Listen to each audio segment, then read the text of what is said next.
በሰው ጉዳይ እንኳን አባትና እናትን አክብር የሚል ሕግ የሰጠ ክርስቶስ በሥጋ የወለደችው ተሸክማው የተንከራተተችው እናቱ እየሰደቧት ገነት እንገባለን ብለው ራሳቸውን የገለጡ ሰዎች ምን አይነት አመለካከት ቢኖራቸው ነው እዚህ ድረስ ይወጣዩ? አንዳንድ አርቲክሎች ተጽፎ ስታዩ የበቁ አባት አንድ ነበሩ እዚህ ቦታ ላይ አግኝቻቸው የሚል ጻፊ ታገኛላችሁ ፌስቡክ ላይ። እሱ ነው ያበቃቸው እንጂ ሰውየው አልበቁም። እሱ ካያቸው እንዴት ይበቃሉ? ከፌስቡክ ላይ ተንጠልጥለን ሳንወርድ መብቃት እኔ ከባድ ነው። እዛ ውስጥ እንኳን ሆኖ የበቃ ሰው ካለ ለኛ መገለጥ የለበትም። ምክንያቱም ቅዱሳን ቅድስናቸው እንዳይታይ ይሰወራሉ። በዚህ ኢኮኖሚ ታወቁት። ሙሴ እግዚአብሔርን ስላናገረ ፊቱ ካበራ እግዚአብሔርን የወለደች ምን ያህል ትክበር። ስለዚህ እመቤታችን ላይ ያልተገባ ነገር ማድረግ ማለት ትልቅ ኪሳራ ነው፣ የሥጋም የነፍስን ኪሳራ። ሰይጣን ምን ቢያብድ እንኳን በዚህ ደረጃ አይሆንም። ሴቲቱን አሳዷት ሲያቅተው ነው የሚለው ወተምአ ውእቱ አርዌ ለይእቲ ብእሲት ይላል። አውሬው ተቆጣ በሴቲቱ ላይ አሳደዳት። ወንዝ የሚያህል ምራቅ ተፋ፣ መርድ ረዳቻት፣ አፏን ከፍታ ውሃውን አጠችው። ሴቲቱ እንዳልደረሰባት ሲያውቅ ወሆረ ይጽብኦሙ ለእለ ተረፉ ውሉደ ለእለ ያቅቡ ትእዛዘ እግዚአብሔር ወይሄሉ በጽድቁ ለኢየሱስ ክርስቶስ። አውሬው ዘንዶው ሴቲቱን አሳደዳት። አባ ጊዮርጊስ ዘጋስጫ አርጋኖን ዘሰጥሉስ ላይ ከፍጥረት ሁሉ መካከል ሰይጣን አንቺን አጥብቆ ይጠላሻል ይላታል። በጣም ሰይጣን በፍጥረት መሃል እመቤታችንን ይጠላል። ቀጥሎ መስቀልን ይፈራል። ስለዚህ እግዚአብሔር ፍቅር ነው የሚለው መጽሐፍ። ሰው አፍቃሪ ነው፣ አፍቃሪ ሊጠላም ይችላል። እግዚአብሔር ግን ፍቅር ነው፣ እስከ መስቀል ሞት የወደደ ነው። ምድራዊ ምንዳ ለማግኘት ስጋዊ ጥቅማ ጥቅም ለማግኘት ሰው ለባለስልጣን ጎንበስ ብሎ ለጥ ብሎ እጅ ሲነሳ ይታያል። ለእመቤታችን ማጎንበስ ምን ነው ኃጢአት ሆነ? ለእመቤታችን ጎንበስ ብሎ እጅ መንሳት መስገድ ምን ነው ኃጢአት ሆነ? ሰው ለስጋዊ ጥቅሙ ሁሉ ቦታ ላይ ሲሰግድ እየታየ እመቤታችን ጋር ሲደርስ ወገቡን የሚያመው ከሆነ ችግሩ የዲያብሎስ የመሆን ምልክት ነው። ስለዚህ እንሰግድላታለን። እኛ ሮም ላይ ያለው መስቀል በትልቁ አስቀምጦ ያለው የፈያታዊ ዜማን ነው። ይገርማቸዋል።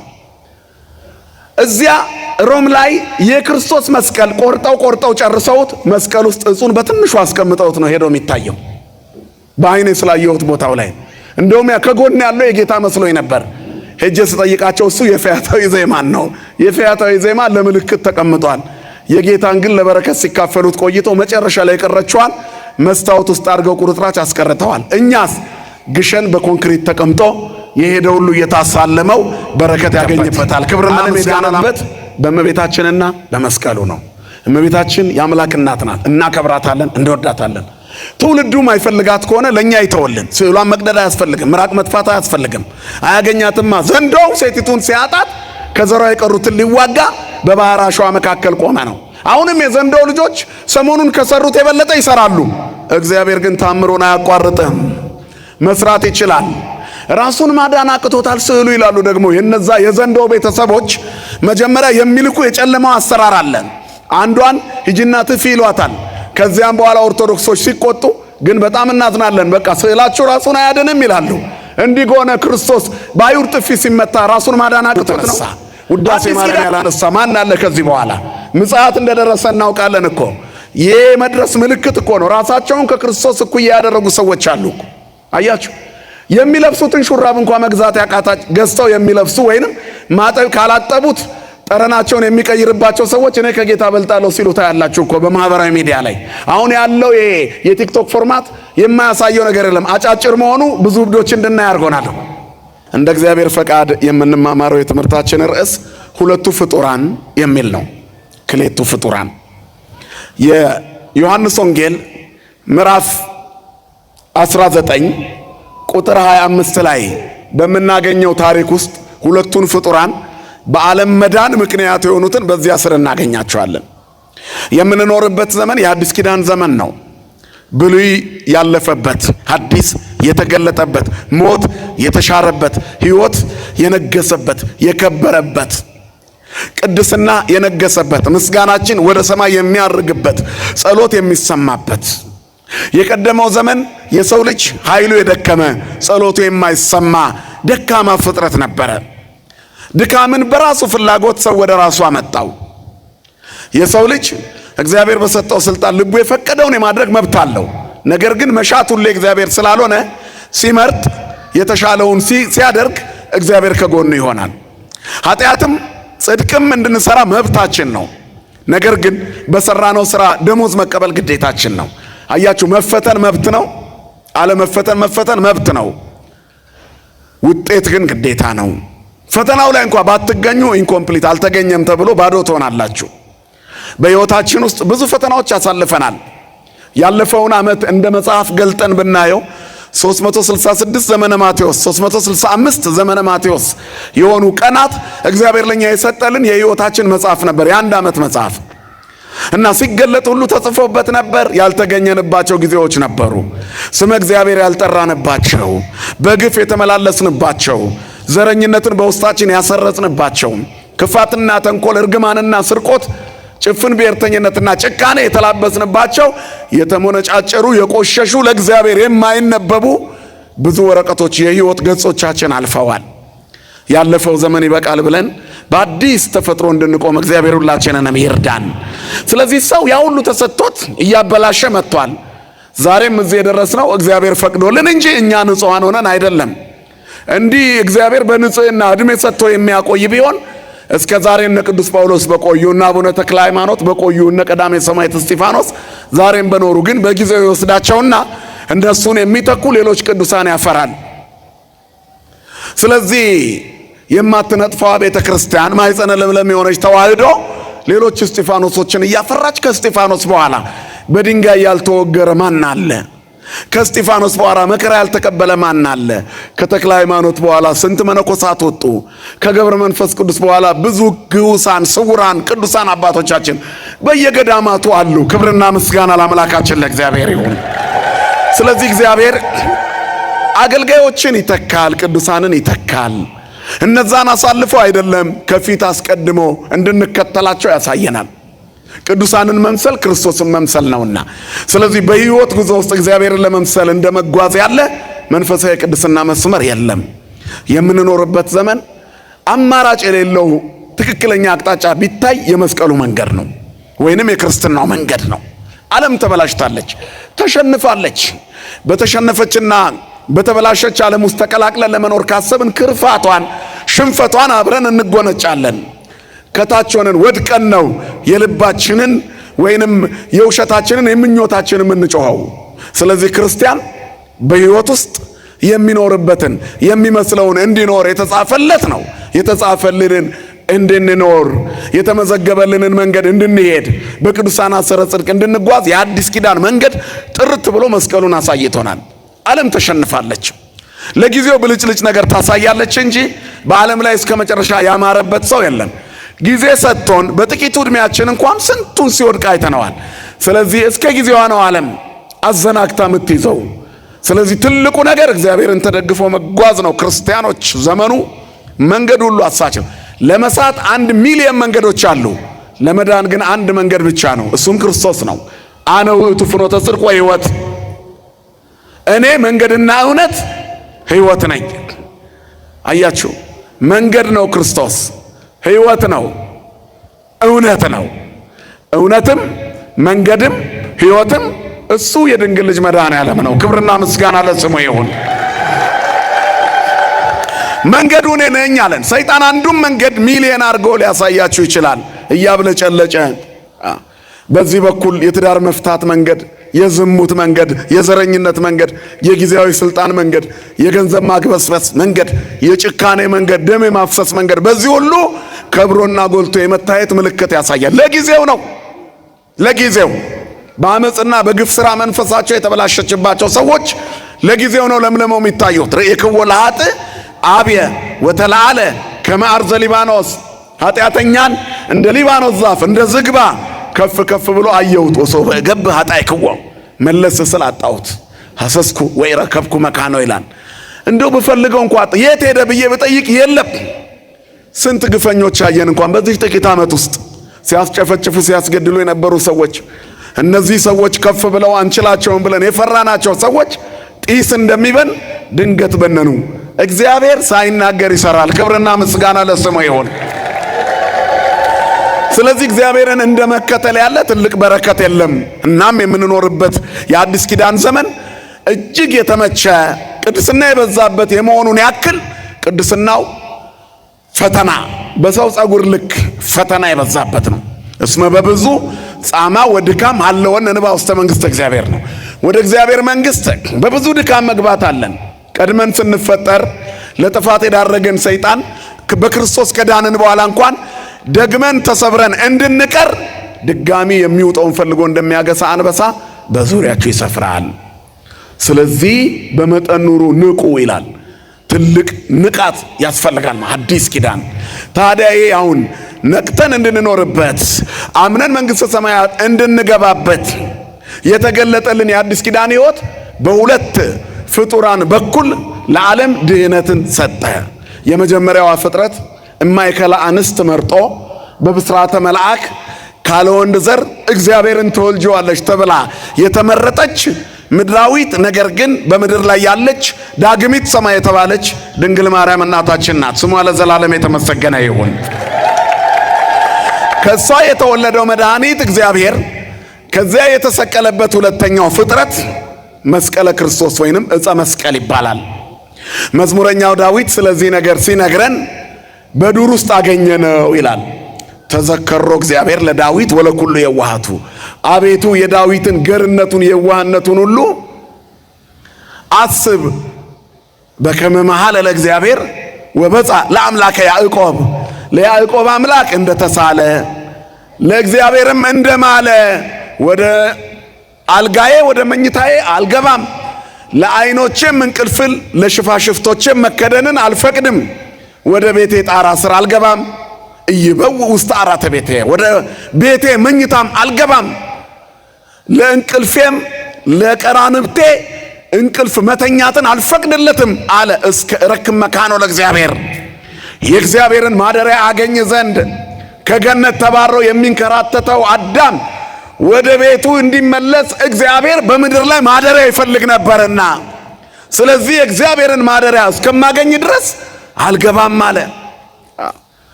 የያዕቆብ አምላክ እግዚአብሔር የሚያድርበትን እስከማገኝ ድረስ አንተ ወታቦተ መቅደስከ፣ አንተና የመቅደስህ ታቦት ይልና ካህናቲከ ይለብሱ ጽድቀ፣ ካህናቶችህም ጽድቅን ይለብሳሉ ይላል።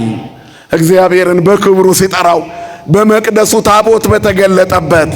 ነገር ግን ይህንን አምላክ ይህን ካለ በኋላ እነሆ በዱር ውስጥ አገኘ ነው ይላል። እግዚአብሔር በዱር ውስጥ ተገኘ፣ በጫካ ውስጥ።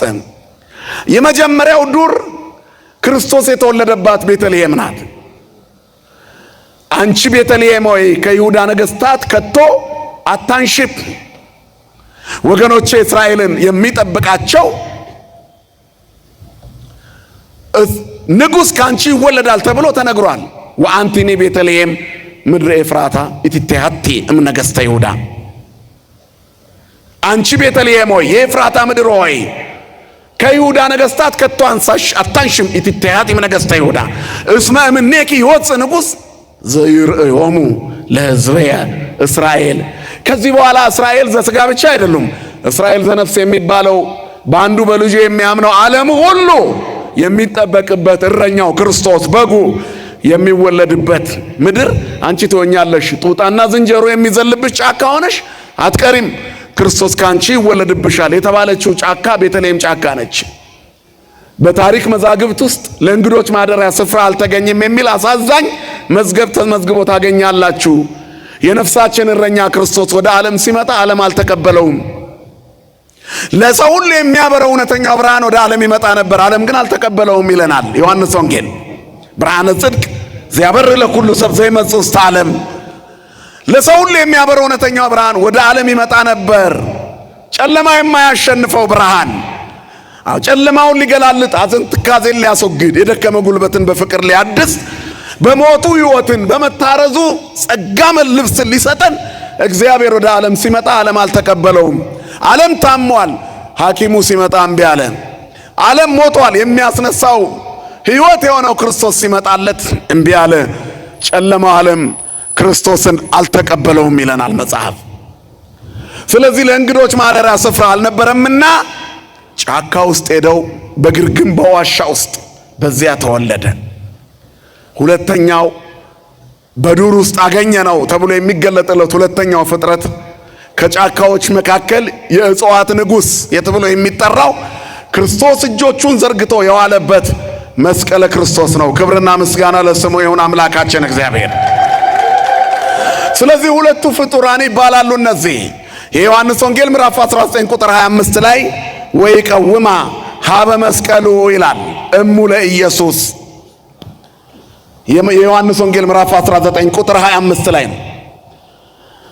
ወይቀውማ ሀበ መስቀሉ ለእግዚ ኢየሱስ እሙ፣ የክርስቶስ ኢየሱስ እናቱ በመስቀሉ ስር ቆማ ነበረ። ሁለት ፍጥረታት ለዓለም መዳን ቀራንዮ ላይ እናያቸዋለን። አንደኛዋ ወልዳ ጡቷን አጥብታ አሳድጋ በጀርባዋ ተሸክማ ተሰዳ በእያንዳንዱ እንቅስቃሴ ውስጥ ዋናው ቦታ እየታየች መጣ። ከ3 ዓመት ከ3 ወር 30 ዓመት ከእርሷ ጋር ኖሮ ከዚያ አገልግሎት ከጀመረ ከ3 ዓመት ከ3 ወር በኋላ ዕፀ መስቀል ላይ ሲውል ምን አድርጓችሁ ነው እያለች እንባዋን ጨርሳ ውስጧ ቆስሎ መስቀሉ ስር መድኃኒት ልትሰጠን የቆመች ዓለም ከሕመሙ እንዲድን የመድኃኒት እናት የሆነች ድንግል ማርያም ናት። ስሟ ለዘላለም የተመሰገነ ይሁን። ሁለተኛው ደግሞ ዓለም ሁሉ እንዲድንበት የወንጀለኛ መሰቀያ ሆኖ ሲኖር የነበረው መስቀል መድኃኒት ሊሆን ሊሰቀል የነሐሱ እባብ ምሳሌ ሆኖ የሚቆመው እውነተኛው መድኃኒት ክርስቶስ በዚያ የዋለበት ዕፀ መስቀሉ በዱር ውስጥ አገኘ ነው የተባለ። ንበው እንከሰ ውስተ አብያቲሁ ለእግዚአብሔር። ሁለቱን ሲጠራቸው እንግዲህ ወደ ማደሪያዎቹ እንገባለን፣ መስቀልም ማደሪያው ነውና ወደ መስቀል ገብተን ጌታን እናገኘዋለን። ወደ ማደሪያዎቹ እንገባለን፣ ሳሊ ለነ ቅድስት ብለን ወደ እመቤታችን ገብተን ክርስቶስን እናገኘዋለን። በግርግም በተኛ ጊዜ በቤተልሔም ሲወለድ መልአኩ የምስራች ሲያበስር ሂዱ በግርግም ሕፃን ተኝቶ ታገኛላችሁ። ከማን ጋራ? ከእናቱ ጋር። ልብ አድርጉ። እናቱ የሌለችው ክርስቶስ የለም።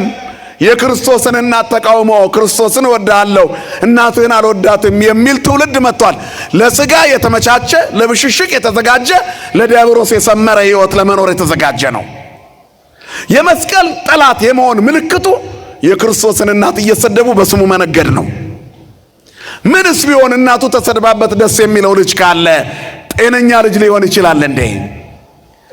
በሰው ጉዳይ እንኳን አባትና እናትን አክብር የሚል ሕግ የሰጠ ክርስቶስ በሥጋ የወለደችው ተሸክማው የተንከራተተችው እናቱ እየሰደቧት ገነት እንገባለን ብለው ራሳቸውን የገለጡ ሰዎች ምን አይነት አመለካከት ቢኖራቸው ነው እዚህ ድረስ የወደቁት? እግዚአብሔር ለዚህ ዓለም ልቦና ይስጠልን። ስለዚህ እናቱ የሌለችበት ክርስቶስ የለንም። በእያንዳንዱ ቦታ ላይ ክርስቶስን የምናገኘው ከእናቱ ጋር ነው። በመላው ዓለም ያሉ አብያተ ክርስቲያናት መቅደሳቸው ላይ የምናገኘው የተክለ ሃይማኖትም ይሁን የቅዱስ ሚካኤልም ይሁን የቅዱስ ገብርኤልም ይሁን የምናገኘው ስዕል አድኅኖ የሚባለው እሱ ነው። ቅድስት ድንግል ማርያም ምስለ ፍቁር ወልዳ፣ ቅድስት ድንግል ማርያም እናታችን ከተወደደ ልጇ ጋር፣ ልጇ ውድ ነው፣ ውዳችን ነው። በእኛን በመውደዱ ምክንያት እስከ መስቀል ሞት ድረስ ራሱን የዳረገ በመስቀል ላይ ደሙን አፍሶ እኛን ሳያቆስል ቆስሎ በቁስሉ የማረከን ነው ልጇ። ስሙ ለዘላለም የተመሰገነ ይሁን። ስለዚህ የትኛውም ቤተ መቅደስ ሲሰራ የሚፈተተው የክርስቶስ ሥጋና ደም ነው። ታዲያ የእመቤታችን ስዕል እዛ ጋር ምን ያደርጋል? እናቱ የሌለችው ክርስቶስ የለንም እኛ። እረኞች ያገኙት በዚህኛ ታቦቱ ላይ መንበሩ ላይ በምናገኘው ስዕል ነው። ከፀሐይ 7 እጅ የምታበራው እመቤት ምጥ የለባትም፣ በንጽህና ነው የወለደችው። ድንግልናዋን ሳይጥስ ነውና ከእርሷ የተወለደው። እያንጸባረቀች እያበራች ልጇን አቅፋ ግርግሙን ቤተልሔሙን በብርሃን ሞላች። የብርሃን እናት እንላታለን።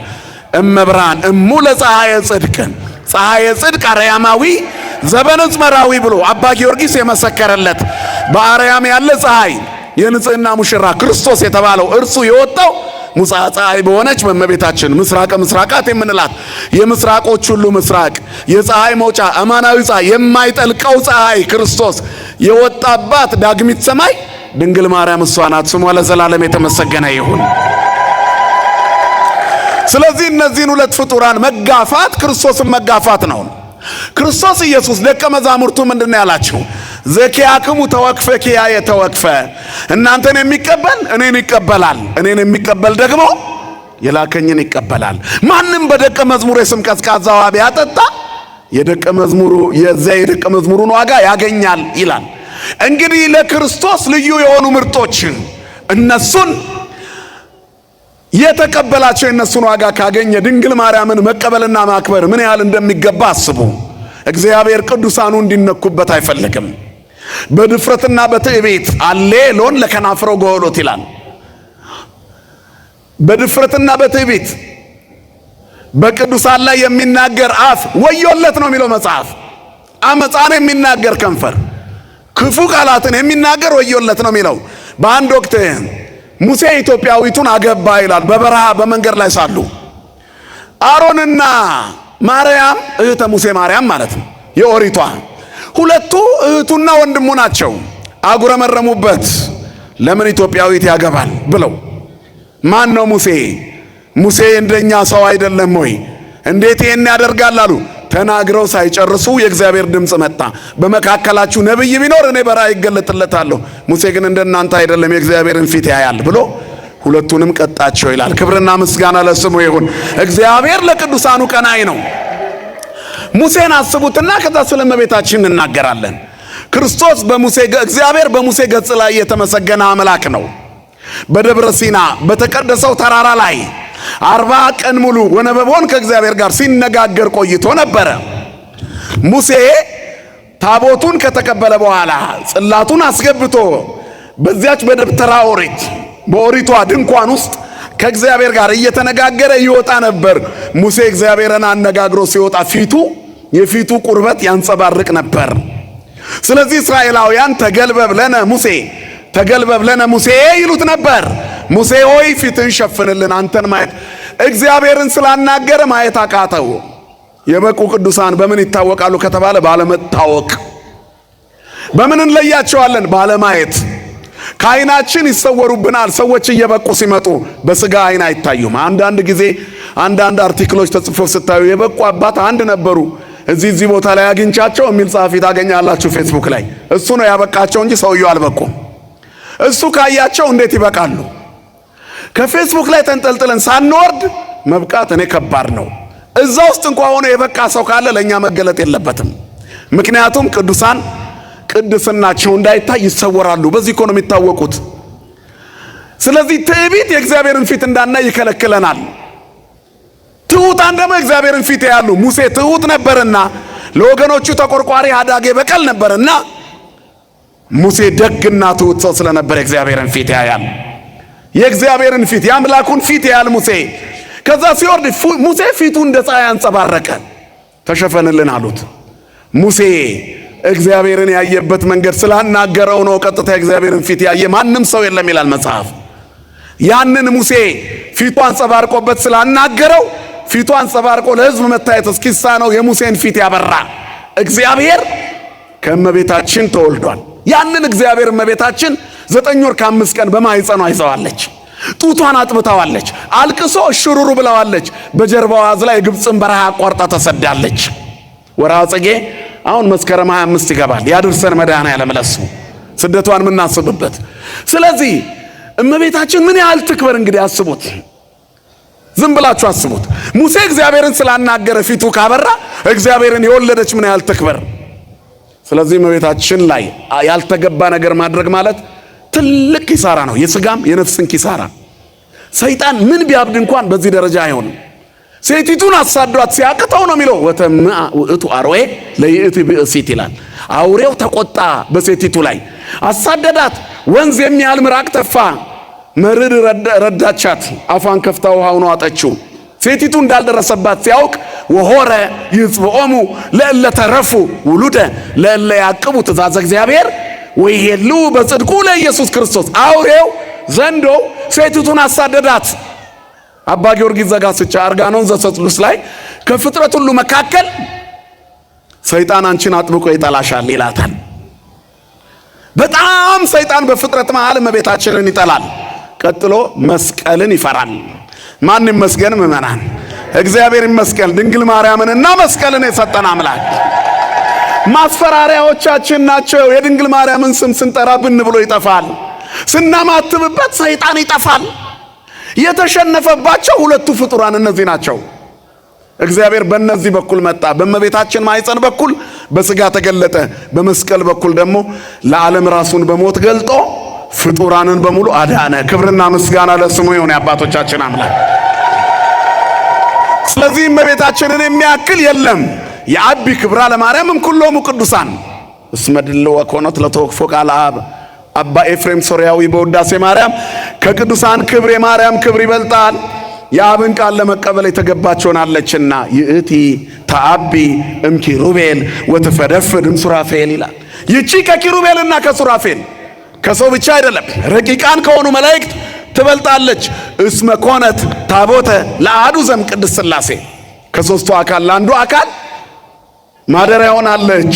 አብ ወልድ መንፈስ ቅዱስ አንድ አምላክ እንላለን። በአካል ሦስት፣ በስም ሦስት፣ በግብር ሦስት፣ በባህሪ በመለኮት አንድ። ከአባቱ አጠገብ ሳይለይ ቃል ወደ እመቤታችን መጣ። ሳይወሰን ጸነሰችው። ከላይ ሳይጎድል ከታች ሳይጨመር ድንግል ፈጣሪዋን ወልዳ እሽሩሩ አለች። እቺ ከፍጡራን ሁሉ ትበልጣለች። ስሟ ለዘላለም የተመሰገነ ይሁን። ስለዚህ ሁለቱ ፍጡራን ያልነው ይሄንን ነው። ድንግል ማርያም በመስቀሉ ስር ቆማ ነበረ። እግዚአብሔር ለምን ሰው እንደሆነ ታውቃለች። ወትወደዮ ውስተ ልባ በልቧ ይዛ ተጠብቀው ነበር ዓለምን እንደሚያድን። በዚህ ልክ መከራ መቀበሉ ግን ልቧን አሳዝኗት ነበር። ነገር ግን ለፍጥረት ሁሉ እጹብ የሆነ የክርስቶስ ዓለምን የወደደበትን መንገድ በመስቀሉ ሲገልጥ እመቤታችን እዚያ ነበረች። መስቀልና ድንግል ማርያም አይለዩም። ነገረ ድኅነትን ስንመሰክር ሁለቱን ሳንጠቅስ አናልፍም። ዓለም ድኛለሁ ብሎ ሐዲስ ኪዳንን ከጠቀሰ ሁለቱን አይነቅፍም። ሁለቱን ከነቀፈ በስሜ ይመጣሉ የተባለው ሌላው ክርስቶስ ነው የሚያመልከው። ትክክለኛውን ክርስቶስ የሚያመልክ ከሆነ ከቤተልሔም እስከ ቀራንዮ ሲገለጥ ከእመቤታችን ማኅፀን የወጣው ክርስቶስ መስቀል ላይ የወጣውን ገልጠነው ነው የምናልፈው። ያለዚያ አንቀጥልም። ስለዚህ የአዲስ ኪዳን ሕይወት ይሄንን ይመስላል። በግርግም የተኛው ሕፃን የተሞሸረው በደም ነው። በቤተልሔም አልቅሶ እናቱ ሽሩሩ ያለችው በደስታ የወለደችው ውስጧን በጣም የጎዳው ያለ ምጥ ትውለደው እንጂ ሲሰቀል አምጣ ነበረ። በዚያ ምጧ ውስጥ ግን እኛን ወልዳናለች። አንድ ጸሐፊ ድንግል ማርያም ሌሎች ልጆች አሏት እያሉ የሚያወሩ ሰዎች አሉ። አዎ በሏቸው፣ ምክንያቱም እኛ አለንላት ይላሉ። ክብርና ምስጋና ለአምላካችን ለእግዚአብሔር ይሁን። በማኅፀን በኩል ኢየሱስ ክርስቶስን ብቻ ወለደችው። አንድ ናት ለእርሱ፣ እርሱም ለእርሷ አንድ ነው። ከዚያ በኋላ የእመቤታችን ሕይወት የሰማዕትነት ሕይወት ነው። ከተጸነሰችበት ጊዜ ጀምሮ የመከራ ኑሮ መጥታለች። እመሙ ለሰማዕታት የምንላት ለዚህ ነው። አሁን መስቀሉ ጋር ደርሰናል። ለሁሉ የተሰጠ ትልቁ መስቀል ክብር ዓለምን ሊያድን ተንከባክባ ያሳደገችው ልጇ 30 ዓመት ከእርሷ ጋር ኖረ። አሁን ወደ ዮርዳኖስ ሄደ፣ ተጠመቀ። 40 ቀን ተፈትኖ ሲመለስ በቃና ዘገሊላ ሰርግ ነበረ። ወደ አገልግሎቱ ሲወጣ በዚያች በቃና ዘገሊላ ባደገበት መንደር ውስጥ ሰርግ ተደግሶ እናትና ልጅ አይለዩምና ስላደገ ትልቅ ስለሆነ መምህሩም ተጠራ። ደቀ መዛሙርት የመለመለበት ሰዓት ነበር ያ ሰዓት። ከዚያ በኋላ በቤተ መቅደሱ በሰርግ ቤቱ ውስጥ እነርሱ ተቀምጠው ጎደለ። ሊጎድል የማይገባው ነገር ጎደለ። የሰርግ ውበት የሆነው ሰርግን የሚያደምቀው የወይን ጠጅ ጎደለ። ወይን ያስተፌስል ልበ ሰብእ ይላል መጽሐፍ አይደል? ልብን ደስ የሚያሰኘው ወይን ጎደለ። ሰርግን ሰርግ የሚያሰኘው ወይን ጎደለ። ዓለም 5500 ዘመን ወይን ጎድሎት ይኖር ነበር። ያ ወይን የሚያሰክረው ወይን አይደለም፣ የሚያድነው ወይን ነው። በመጽሐፋችን እውነተኛ የወይን ግንድ እኔ ነኝ፣ ገበሬውም አባቴ ነው፣ እናንተ ደግሞ ቅርንጫፎቼ ናችሁ። በእኔ ላይ ስትሆኑ ታፈራላችሁ። ክርስቶስን ያልተደገፈች ነፍስ አታፈራም። አብ ጉንደ ወይን፣ ወልድ ጉንደ ወይን፣ ወመንፈስ ቅዱስ ጉንደ ወይን ይልና አባ ሕርያቆስ አሐዱ ውእቱ ጉንደ ወይነ ሕይወት ዘቦቱ ጥዕመ ኩሉ ዓለም፣ ዓለም ሁሉ የጣፈጠበት እውነተኛ ወይን አንድ እግዚአብሔር ነው ይላል። ክብርና ምስጋና ለስሙ ይሁን። ስለዚህ በምስጢራዊው መንገድ እግዚአብሔር ሊገልጠው የፈለገው ነገር ስላለ የእናቱም ክብር እዚያ ጋር እንዲጀምር ቀራንዮ ላይ በትክክል ሊሰምር፣ እሱ በደም ሊከብር፣ እሷ ደግሞ በጭንቀት ውስጥ ልትከብር፣ ሁለቱም መስቀል ጋር ሊገናኙ መነሻው የተወጠነው ቃና ዘገሊላ ነበር። ሲጨነቁ ውስጥ ያሉት የሰው ጭንቀት የሚገባት እናት ቀድማ ተመለከተች። ደቀ መዛሙርቱ እየሰሙ ወደ ልጇ ተነስታ ምንድን ያለችው? ልጄ ሆይ የወይን ጠጅ የላቸውም፣ ወይንኬ አልቦሙ። አልቋል አይደለም ያለችው፣ ልብ በሉ፣ የላቸውም ነው ያለችው። አልቋልና የላቸውም ይለያያሉ፣ እንዳትረሱ። ይሄን አልቋል ቢሆን የመጀመሪያው ጥንስስ ላይ ጨምርበት ነበር። አልቆ ነው ግን እሷ የለም ነው ያለችው። ክርስቶስ የሚሰጠው ወይን በዓለም ጥንስስ ላይ የሚሰራ አይደለም። ኦሪት አለፈች አዲስ ተጀመረች ሲል ነው። ይሄ ብቻም አይደለም። እግዚአብሔር የመጀመሪያውን 6ቱን የድንጋይ ጋኖች በደንብ እጠቧቸው አለ፣ እንጥፍጣፊ ምንም እንዳይኖረው። ከዚያ በኋላ ንጹህ ውሃ ሙሏቸው አለ። ሕይወት እንደዚህ ነው። አዲስ ኪዳን ታጥበን ተንጠፍጥፈን ኦሪቱ ከኛ ላይ ወልቆ በአዲስ ኪዳን እንቆማለን። ወደ ኦሪቱ የምንሄደው የታሪክ ጣፋጭነትና የአዲስ ኪዳንን አመጣጥ እያጠናን እንጓዛለን። ትእዛዛቱን ተቀብለን አድሰነው እንቀጥላለን። ኦሪታዊ ሆነን ግን አንኖርም። ከዚህ በኋላ አሮጌ ነገር ሁሉ አልፏል፣ ሁሉ በክርስቶስ አዲስ ሆኗል። ይሄ ከድንግል በተወለደው በቀራንዮ ተከናውኗል። ክብርና ምስጋና ለአምላካችን ለእግዚአብሔር ይሁን። ስለዚህ የተወደዳችሁ የእግዚአብሔር ቤተሰቦች ከዚህ በኋላ ያለው ነገር እጅግ ጣፋጭ ነው። የመጀመሪያው ወይን ማለቁ በሰው የተጀመረ ነገር ሁሉ ያከትማል ነው። ብቻችንን ሰርተን የምናዳርሰው ነገር አለመኖሩ ነው ምልክቱ። ሌላው የመጀመሪያው ወይን ማለቁ ኦሪት ማለቁ ነው ብያቸዋለሁ። ስለዚህ እግዚአብሔር ሲጨመርበት ሙሉ ይሆናል። ሁለተኛ ወይን አዲስ ሆኖ መሰራቱ ክርስቲያኖች ሳይጠመቁ ልጅነት ሳያገኙ ነገረ ሥጋዌን ሳያምኑ በቤተልሔም የተወለደውን ከእናቱ ጋር አግኝተው እጅ መንሻ ሳይሰጡ እናቱን ሳያከብሩ እሱን ሳይወዱ የክርስቶስ ሆኖ መቀጠል አይቻልም። አዲስ ኪዳን ሙሉ መቀበልን ይጠይቃል። ከዚያ በኋላ ክርስቶስ ለሷ ያላት ቃል አለ። ወይንኬ አልቦሙ ምስጢራዊ ጥያቄ ነውና የጠየቀችው እናትና ልጅ በሚግባቡበት ቋንቋ። ከዚህ በኋላ ምድር በማለቅ አትጨነቅ፣ አንገት መድፋት አይኑር፣ መሸማቀቅ አይኑር ነው የእመቤታችን ልመና። ርርይት ናት፣ ስሟ የተመሰገነ ይሁን። ርርይተ ሕሊና ሁለመናዋ በርኅራኄ የተሞላ ናት። ብስራተ ገብርኤልን ከመስማቷ በፊት እመቤታችን ቅድስት ድንግል ማርያም በወርቅ ጫማ ውሃ ታጠጣ ነበረ። በቤተ መቅደስ ያደገች እመቤት በቤተ መቅደሱ ባደገችበት የንጽህና መንገድ መላእክትን እያየች ነበር። ምድራዊ ምግብ አልተመገበችም። ስለዚህ ድንግል ማርያም እናታችን በመስቀሉ ስር ከመገለጧ በፊት በቃና ዘገሊላ በሚደነቅ ተአምር ልትገለጥ ተነስታ ቆማ ወይንኬ አልቦሙ የላቸውም አለችው። ዓለም ሕይወቱ አልጫ ሆኗል። ውሃ የሚሸት ሕይወት ነው የሚኖረው። ዓለም ባዶ ነው። ስለዚህ እሷን ያስጨነቃት የዶኪማስ ጓዳ ብቻ አይምሰላችሁ። በዶኪማስ ጓዳ አስታካ ብዙ ዶኪማሶች እኛ አለንና ሕይወታችን እየጎደለ ያለው ድንግል ማርያም በአማላጅነቷ አትለየን ወገኖቼ። ስለዚህ የቤታችን የዶኪማስ ጓዳ ሆነዋል። ድንግል ካልተገኘች አይሞላም። ወይንኬ አልቦሙ የላቸውም።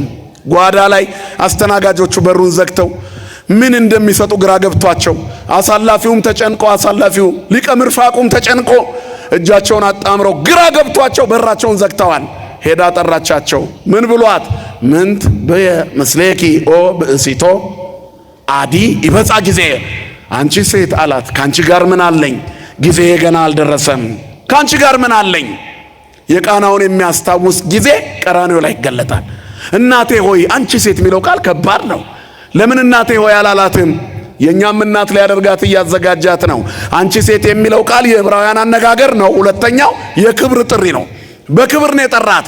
እናቴ ሆይ ብሎ ቢጠራት ኖሮ የክርስቶስ እናት የሌላ የማን እናት ትሆን ነበር? የማንም እናጣት ነበር። እንዳናጣት ቀራንዮ ስር ሊሰጠን ስለተዘጋጀ ቸሩ ጌታችን፣ ሩሩዋ ዳኛችን፣ እውነተኛው መድኃኒታችን ክርስቶስ ኢየሱስ አንቺ ሴት አላት እናቱን። ስሙ ለዘላለም የተመሰገነ ይሁን።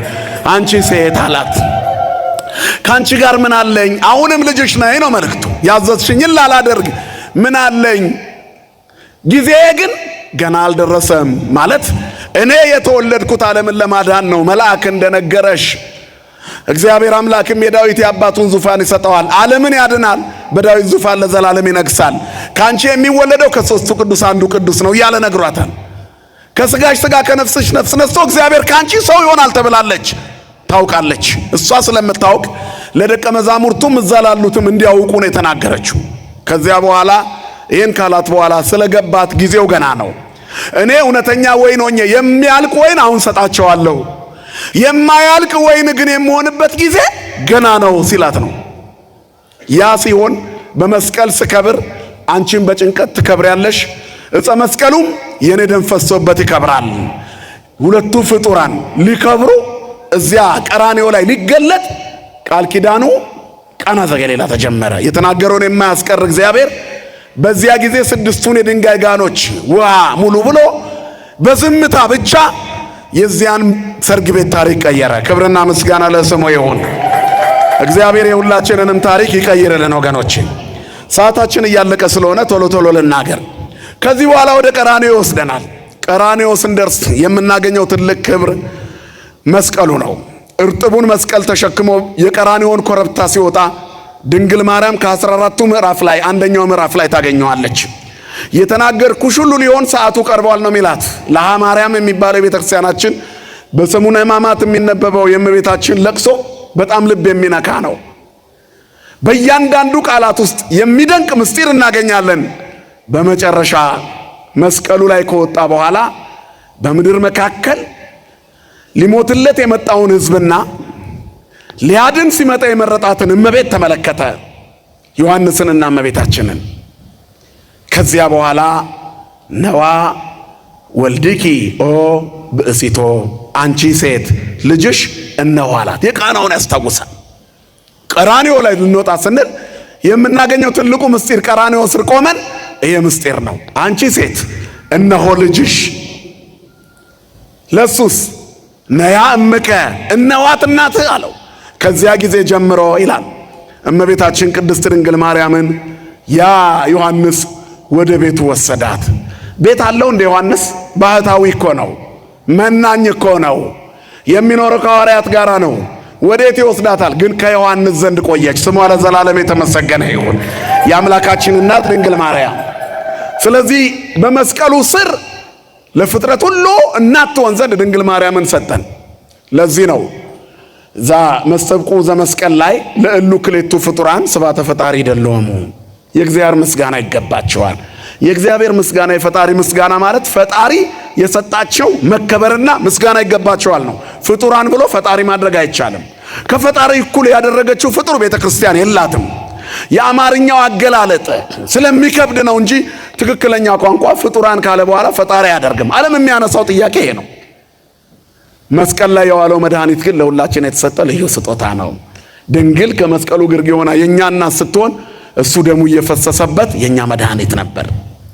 ስለዚህ ሁለቱንም እናከብራለን ይላሉ አባቶቻችን። አሁን የምናከብረው የክርስቶስ መስቀል ዛሬ ትላንት ጀምሮ ያከበርነው ሰሞኑን በቅዱስ ያሬድ ዜማ የነገውን ሰንበት ራሱ መስቀሉን የምናስብበት ሳምንቱን ሙሉ የምንዘክረው መስቀል ሌላኛው ፍጡር ነው። ዓለም የዳነበት ክርስቶስ ሁሉን መከራ የተቀበለበት የቀራንዮን ኮረብታ ተሸክሞ ከሊቶስጥራ እስከ ቀራንዮ የወጣበት 14 ጊዜ እየወደቀ እየተነሳ የኛን ኃጢአት በመስቀል ላይ የተሸከመበት ለኃጢአት ሞተን ለጽድቅ እንድንኖር በእንጨት ላይ ኃጢአታችንን ተሸከመ ይላል ጴጥሮስ። በመገረፉ ቁስል ተፈወሳችሁ፣ እንደ በጎች ትቅበዘበዙ ነበርና አሁን ግን ወደ ነፍሳችሁ እረኛና ጠባቂ ተመልሳችኋል። መስቀል ክርስቶስ የኛን ቁስል የቆሰለበት የመዳናችን ምልክት ነው። ክብርና ምስጋና ለአምላካችን ለእግዚአብሔር ይሁን። መስቀል የሕይወት እንጀራ የበሰለበት ማዕድ ነው። የእንጀራ ማዕድ ነው። ልክ እመቤታችንን በመሶበ ወርቅ እንደምንመስላት መስቀልንም ማዕድ አድርገን እንመስለዋለን። ለዓለም ሁሉ የተሰጠው የሕይወት እንጀራ ክርስቶስ የዋለው መስቀል ላይ ነው። አነ ውእቱ ብስተ ሕይወት ዘወረደም ሰማያት ዘበልዐ ሥጋዬ ወሰትየ ደሜ በሕይወት ዘላለም፣ ሥጋዬን የበላ ደሜን የጠጣ የዘላለም ሕይወት አለው። ከሰማያት የወረድኩ የሕይወት እንጀራ እኔ ነኝ አለ። ይህንን ምን አድርጎ ሰጠ? ዮሐንስ 6 ላይ ይህን የተናገረ ጌታ በመጨረሻው ሰዓት በዕለተ ሐሙስ ይሄ የአዲስ ኪዳን ደሜ ነው፣ ነገ ስለ እናንተ የሚፈሰው፣ ይሄ ስለ እናንተ የሚቆረሰው ሥጋዬ ነው፣ ተቀበሉና ብሉ አለ። ያልበላ አይኖርም። የሚበላ እንጀራ ሆኖ ክርስቶስ መጣ። አዳም በለስ በልቶ አትብላ እየተባለ በልቶ ለመጥፋታችን ምክንያት ሲሆን ክርስቶስ ልጄ አዳም የሚበላው መብላት እየፈለገ ነው፣ ስለዚህ የበላው አሁን የሚበላ እንጀራ ልሁንለት ብሎ የማይሻግት የማይበላሽ መድኃኒትነቱ ኤክስፓየር ዴት የሌለው መድኃኒትም ሕይወትም የሆነ እንጀራ ሆኖ ቢመጣ ዓለም አልበላውም አለ። ክርስቶስ ግን እንጀራችን ነው። ክብርና ምስጋና ለስሙ ይሁን። መስቀል የእግዚአብሔር ፍቅር የተገለጠበት ሰሌዳ ነው። የፍቅር ሰሌዳ ነው። በፍቅር ትንታኔ ክርስቶስ ሁሉንም ነው። ፍቅርን ብዙ ሰዎች ሊናገሩት ይችላሉ። ሆኖት የተገኘ ጌታ ነው። የጌታን ፍቅር ሊገልጥ ሊተካከል የሚችል ፍቅር በዓለም ላይ በጭራሽ የለም። ስለዚህ እግዚአብሔር ፍቅር ነው የሚለው መጽሐፍ። ሰው አፍቃሪ ነው፣ አፍቃሪ ሊጠላም ይችላል። እግዚአብሔር ግን ፍቅር ነው፣ እስከ መስቀል ሞት የወደደን። ዘካርያስ 13:6 ላይ የተቸነከረ እጆቹን የተወጋ ጎኑን የቆሰለውን አይተውት ይህ ሁሉ ቁስልህ ምንድነው? ይሄ ጎኑ የተወጋው የተቸነከርከው የተበሳው ምንድነው ብሎ ይጠይቁታል ይላል። እርሱ ምን ብሎ ይመልሳል? ይሄማ በወዳጆቼ ቤት የቆሰልኩት ቁስል ነው፣ በኃጢአታችን ብዛት እስከ መስቀል ሞት ዳርገ ነው፣ እሱ ግን ወዳጆቼ ያለን። ክብርና ምስጋና ለስሙ ይሁን። ስለዚህ መስቀል የፍቅር መገለጫ ነው። አባት ልጁን ለሞት ሰጥቶ እኛን የወደደበት ፍቅሩን የገለጠበት መንገድ መስቀል ነው። በእርሱ የሚያምን ሁሉ የዘላለም ሕይወት እንዲኖረው እንጂ እንዳይጠፋ እግዚአብሔርም አንድያ ልጁን አሳልፎ እስኪሰጥ ድረስ እንዲሁ ዓለምን ወዷልና ይላል መጽሐፍ። ዓለምን እንዲሁ ወዷል። ልጁን ሂድ፣ ውረድ፣ ተወለድ፣ ሙት ብሎ እስኪልከው ድረስ የዓለምን ሕመም ሊሰብር የምድረ በዳው እባብ ሙሴ እስራኤላውያንን ይዞ በመንገድ ሲሄድ እስራኤል የሰማይ መና ሰለቸን፣ ስጋ አማረን አሉ። እግዚአብሔር አዘነባቸውና እባብ ሰደደባቸው ይላል። ብዙዎቹ በእባቡ እየተነደፉ ሞቱ፣ ግማሾቹን ቆሰሉ። አንተንና እግዚአብሔርን አሳዘነናልና ወደ እግዚአብሔር ለምንልን አሉት። ሙሴ ወደ እግዚአብሔር ለመነ። ከዚያ በኋላ ሙሴ የለመነው እግዚአብሔር ስለ ሙሴ ብሎ የነሐስ እባብ ሰርተ በመስቀል መልክ አድርገ ጠምጥመ ስቀል አለው። የነሐሱን እባብ ሰርቶ ሰቀለው። የተነደፉት ሲያዩ መርዛቸው ረከሰላቸው። የነሐሱ እባብ ሲታይ የእባብ ቅርጽ ነው፣ ነገር ግን መርዝ የለውም፣ መርዝ ያጠፋል።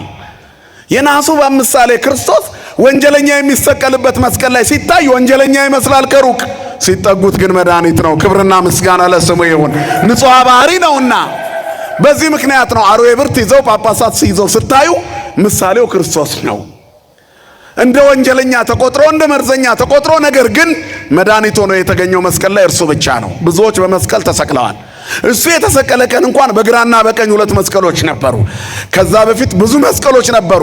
የሰውን ድካም አላስወገዱም፣ የሰውን ሸክም አላቀለሉም፣ የሞትን ታሪክ አልቀየሩም። የእኛን ታሪክ የቀየረው አንዱ መስቀል ይሄ ነው። እሱም የክርስቶስ መስቀል ነው። ክብርና ምስጋና ለስሙ ይሁን የአባቶቻችን አምላክ። ስለዚህ መስቀል ለኛ ሁሉንም ነው። የእንጀራ ማዕዳችን ነው፣ መድኃኒታችን ነው መስቀል። ዓለም ሁሉ የዳነው በመስቀል ነውና እሱ የዓለምን በሽታ ሁሉ በመስቀሉ ነቀለ።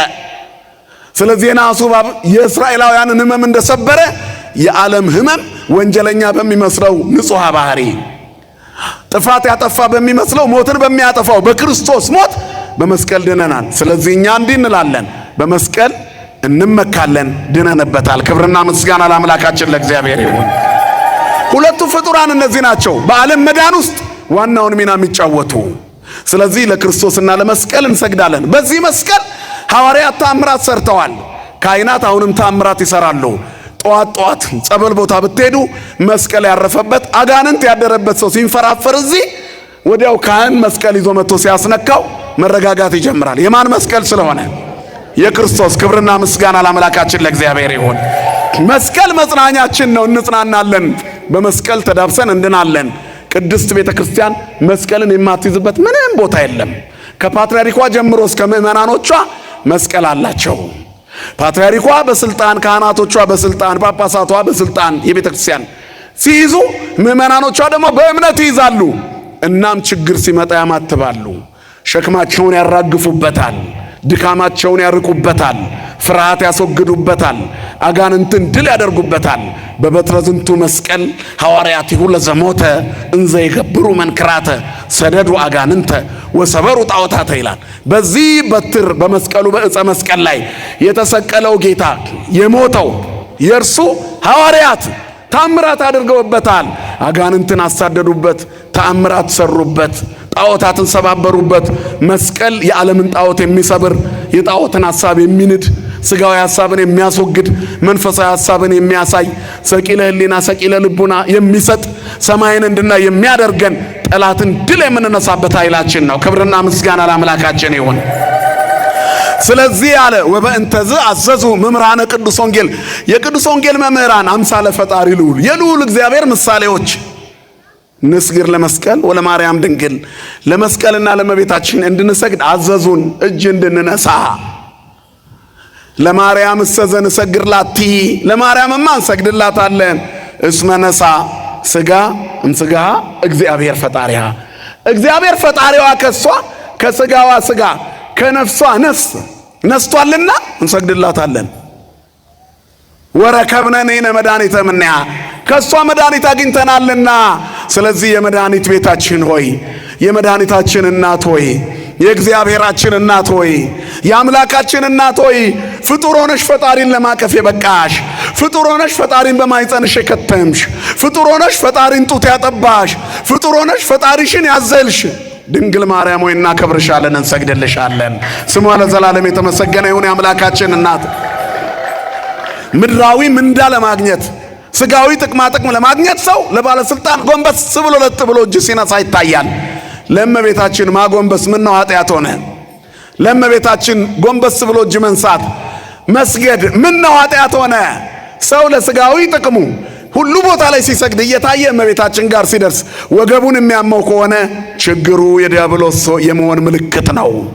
ስለዚህ እንሰግድላታለን እኛ ከሷ መድኃኒት አግኝተናልና። ለዕፀ መስቀል ለመስቀሉ ግን ከመተናገርነ ቀድመን እንደተናገርነው እስመ በላዕሌሁ አንጠብጠበ ደመ ቃል ኢሃማሚ ነው። በባህር የሥጋ ዛሃመ የማይታመመው መለኮት ቃል በሥጋ ባህሪ ስለታመመ በላዩ ላይ ደሙን አንጠባጥቦበታልና እናከብረዋለን። ከእጽዋት ሁሉ ለይቶ የነገሰ ወንሰግድ ውስተ መካን ሀበቆመ እግረ እግዚእነ መዝሙር 131 ላይ የጌታ እግሮቹ በረገጡበት ስፍራ እንሰግዳለን ይላል። የጌታ እግሮቹ መርገጥ ብቻ ሳይሆን ደሙ ፈሶበታልና ለመስቀል እንሰግዳለን። ክብርና ምስጋና ለአምላካችን ለእግዚአብሔር ይሁን። ስለዚህ የተወደዳቸው የእግዚአብሔር ቤተሰቦች ሁለቱ ፍጡራን መስቀልና እመቤታችን ናቸው። የሐዲስ ኪዳን መነሻና መክደኛ ነው። ሐዲስ ኪዳን ትክክለኛው የሰው ልጆች መዳን በቤተልሔም ተጀመረ። ከእመቤታችን ማኅፀን መስቀል ላይ ተጠናቀቀ። ክርስቶስ ኢየሱስ መስቀል ላይ ውሎ ተፈጸመ አለ። መስቀል ላይ የተናገራቸው ወርቃማ ቃላቶች የዓለምን ታሪክ አጀንዳውን ቀይረውታል። የዓለም ታሪክ በመስቀል ተቀይሯል። ከድንግል ማርያም ማኅፀን ክርስቶስ ሲወጣ ዓመተ ምሕረት ተብሎ ተቆጠረ። ከክርስቶስ ልደት በኋላ ተባለ። ጌታችን ኢየሱስ ክርስቶስ 33 ዓመት ቆይቶ መስቀል ላይ ሲወጣ የአዳም መከራ ተፈጸመና የገነት ሕይወት እንደገና ጀመረ። አዳም ከወጣበት ገነት 5500 ዘመን ሞልቶ ሰላም ለእናንተ ይሁን በሚል የምስራች ቃል ወደ ገነት ተሰብስበው ገቡ። ስለዚህ መስቀል ገነትን የከፈተ ነው። እመቤታችንና መስቀል የሚገለጡባቸው መንገድ አሉ። ሁለቱም በስብሰው አልቀሩም፣ ሞተው ተነስተዋል።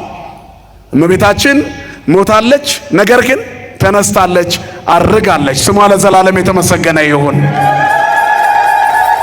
ሁለተኛው ደግሞ መስቀሉን እንደምናየው ከ300 ዓመት በኋላ በቆሻሻ ተሸፍኖ ነገር ግን ተቀብሮ አልቀረም፣ ወጥቷል። ሲወጣ አልነቀዘም፣ ምንም አልሆነም። ሀገራት ቆራርጠው ለአራት ተካፈሉት። በኢየሩሳሌም አንዱ ቆየ፣ አንዱ ሮም ሄደ፣ እስክንድርያ ቀረ። እንደዚህ ለአራት የተካፈሉት መስቀል የእግዚአብሔር ፈቃዱ ሆኖ የእስክንድርያው የግብፁ በአጼ ዳዊትና በአጼ ዘራ ያዕቆብ አማካኝነት ወደ ሀገራችን ወደ ኢትዮጵያ ገባ። ከዚያ በኋላ ግሸን ተራራው ላይ መስቀለኛ ተራራ ላይ አንብር መስቀል የበዲመ መስቀል እንዲል መስቀሉ በክብር በዚያ ተቀመጠ። ሮም ላይ ያለው መስቀል በትልቁ አስቀምጦ ያለው የፈያታዊ ዜማን ነው። ይገርማቸዋል። እዚያ ሮም ላይ የክርስቶስ መስቀል ቆርጠው ጨርሰውት መስቀል ውስጥ እጹን በትንሹ አስቀምጠውት ነው ሄዶ የሚታየው። በአይኔ ስላየሁት ቦታው ላይ እንደውም ከጎን ያለው የጌታ መስሎኝ ነበር። ሄጄ ስጠይቃቸው እሱ የፈያታዊ ዜማን ነው። የፈያታዊ ዜማ ለምልክት ተቀምጧል።